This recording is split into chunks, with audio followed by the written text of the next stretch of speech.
Hi friends, నేను మీ fishermen రాజుని. మనమైతే లాంగ్ లైన్ ఫిషింగ్ ఎలా చేస్తామనేది ఈ వీడియోలో మీకు అయితే చూపిస్తాను.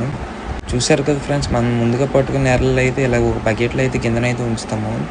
ఉంచిన బకెట్లో నుంచి అయితే ఒక్కొక్క ఎర్రని అయితే ఈ విధంగా అయితే కొడతాము. ఒక మాయ కొడుతున్నాడు కదా, ఆ విధంగా ఇలా బ్రతికింది ఒకటి చనిపోయింది ఒకటి కొడతాం ఫ్రెండ్స్.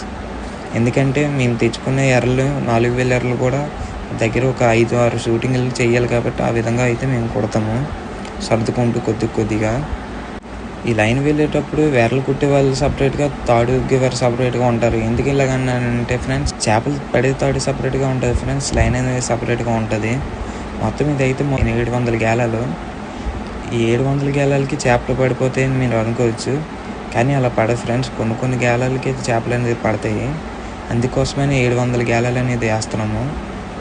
మీరు చూస్తున్నారు కదా, అక్కడైతే బాబాయ్ తుగ్గుతున్నాడు. నీలం కలర్లో ఉన్నది దండి ఫ్రెండ్స్, దీన్ని దండ అంటాము. వైట్ కలర్లో ఉండేది పిలక. చేప అనేది వైట్ కలర్లో ఉండే పిలకే పడుతుంది ఫ్రెండ్స్. ఆ గ్యాలానికి లైన్ ఎంత ఎక్కువ లైన్ వేస్తాం కదా ఫ్రెండ్స్, ఏసీ లైన్ మునిగిపోకుండా ఉండడానికి మధ్యలో అయితే గుర్తుగా క్యాన్లు ఉంటాయి కదా ఫ్రెండ్స్ మన దగ్గర, డీజిల్ క్యాన్లు. ఆ క్యాన్లు అనేది క్లిప్లు తగిలించేస్తాము. ఎందుకంటే లైన్ వేసేటప్పుడు చేపలు ఏమైనా పడినా సరే కిందకి వెళ్ళకుండా ఉంటుంది ఫ్రెండ్స్. క్యాన్లు అనేవి ఒక్కొక్క 50 గేలాలకి వేస్తాము, కానీ మధ్యలో 7 గేలాలకి 5 గేలాలకి కట్ అనేది వేస్తాం ఫ్రెండ్స్. ఎందుకంటే ఈ లాంగ్ లైన్ ఫిషింగ్లోనే ఎక్కువ మాత్రం చేపలు, పెద్ద చేపలు కూడా పడతాయి.